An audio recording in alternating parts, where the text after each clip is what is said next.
Hi YouTube, long time no see. I've been really busy this month, so I haven't recorded many, if any, videos, but I'm going to put that right this evening with a couple of reviews of June.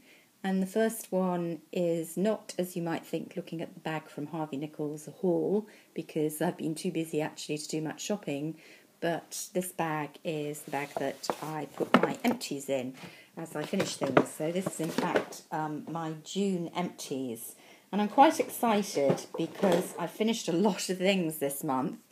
Most particularly, I have actually finished a piece of makeup, and finished in the sense that I have used it right to the end rather than getting tired of it and either giving it away or throwing it away half used. I don't know about you, but I very rarely use any item of makeup up completely. The possible exceptions are things like tinted moisturiser and foundation. I do eventually use those up. But things like eyeshadow, lipstick, blusher, powders, they just seem to go on and on and on, and I never finish them. I don't know why we get things in such big sizes, really. Well, I do. It makes economic sense for the manufacturers, but I always want to buy new things, and I never end up finishing the things that I've got. I've literally got some eyeshadows that, you know, come from the last century. How bad does that sound? The 1990s. I've got a Stila palette that I've only just hit pan on Kitten, and I know that I bought that in 1999 or thereabouts. What can you do? So the item that I finished was, appropriately enough, a Chanel item, because I do love their makeup, and it's this. It's called Powder Highlights. I doubt if they even make it anymore. It's certainly not on any of the websites that I've seen, although I remember that I did in fact buy this in America, so it may have been an American product. They don't always release exactly the same things. But this was one of their loose powders sold in a sort of jar container with this brush attachment on the top. I was never quite sure how it was meant to work. Kind of expected it to send the powder up through to the brush, but it didn't do that, because in fact there's no way for it to do it at the bottom. So you used to have to take the brush off, which was slightly awkward, which is why I didn't use it for quite a long time. And I would actually just pour the powder out on the back of my hand and use my loose powder brush to use this as a setting powder. What I will say about it is the most fine, dreamy powder that really sets my makeup. I only really need powder in the T-zone a bit to hold my foundation and concealer around my nose and chin area, and this has lasted me for ages and ages. Really good powder, as I say. I would consider buying it again if they still made it, but they don't, although I would think of trying other Chanel powders. I will say that I find Chanel is pretty bad about giving you samples now. I spend quite a lot at Chanel counters, and they're really mean with samples, and I don't really like buying major products like this that's going to last for a long time without trying it out first. And it's that meanness with samples that actually drives me to other slightly more sample-friendly brands. But there we go. It was a successful product, and if they still made it, I would definitely be recommending it. So I think that was the only makeup I used up. This box of Dr. Feelgood, which is by Benefit, I've had for ages, and it's started to slightly dry up. It's one of these silicone things that you're supposed to use really instead of a powder. Dr. Feelgood was never marketed like that, but Mally and others do market it. It's basically something that you're supposed to dab on to minimise pores.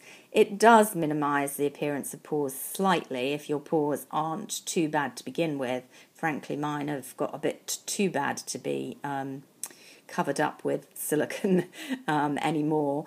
But the downside is that it kind of lifts your makeup. So I've never really got on with this or Mally. I've just sold a Mally similar product that she claims is revolutionary, very similar to this, and I got rid of that on eBay. And this one I'm just chucking because I've had it too long. I've used up quite a lot of skincare. This is by Jolique and is the Herbal Recovery Gel. You can tell that I've had that a bit because it's in the old packaging. They're now in plastic rather than, I guess this is glass, with a different logo. It has a kind of rose smell, very, very popular. A lot of bloggists still rate Jolique products, and this recovery gel, which you use a bit like a serum really underneath other products. Have to say, I'm not that impressed. I felt it faintly dried my skin. It certainly didn't feel as if it was giving it much moisture or plumping action. Maybe I kept it too long after I started using it. You should use these things certainly within 12 months, and plainly I took longer than that to use this, but it was never really top of my favourites, so I wouldn't repurchase. I wouldn't particularly recommend it, but I know a lot of bloggists like it.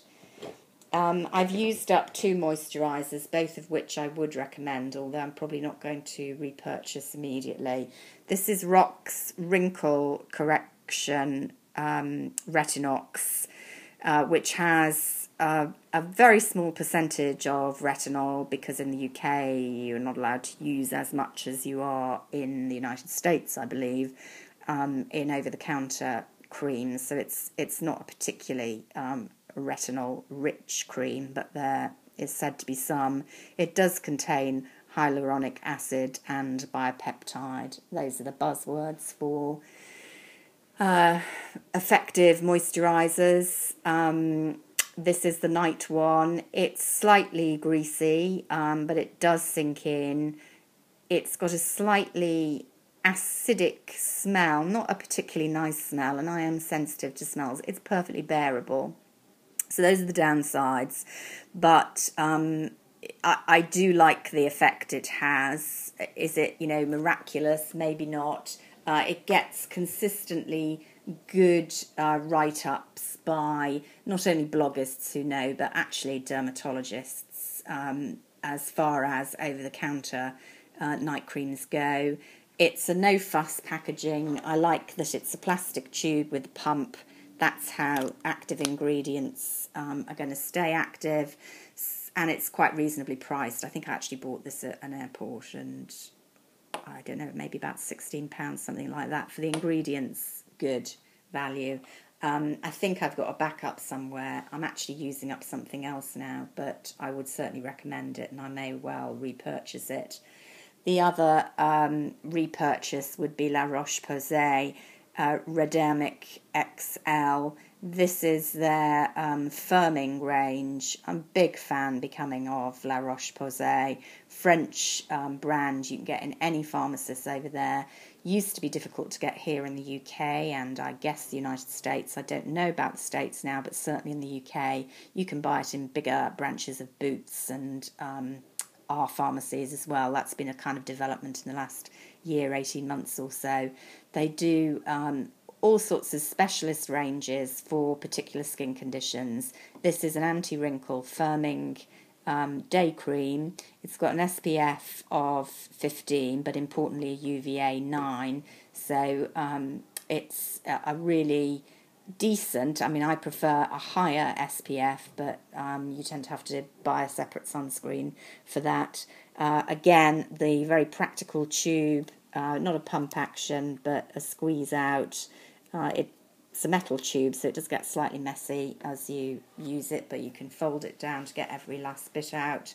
I will definitely repurchase Roche-Posay, and again, they're quite reasonable moisturisers again. No fuss, no frills, they do the job. I've got very into these nail varnish removers that have a bit of sponge in that you dip your finger in. Look how disgusting this is, because I've been wearing dark nail polishes, but they're super convenient for taking nail polish off. It's obviously a slightly expensive way to do it because you can't use it that many times. It would be cheaper to buy a bottle of remover and cotton wool, but it's just so much more effective. I really like those. That's about my second one I've gone through. This was a cheap bath product from Boots, bought really to go with some Body Shop Mango body butter, which I still haven't used up, body wash, cheap as chips, but pleasant smell. I like fruit washes, but it wasn't very strong and it didn't lather very much, so I wouldn't buy that again, I'm afraid.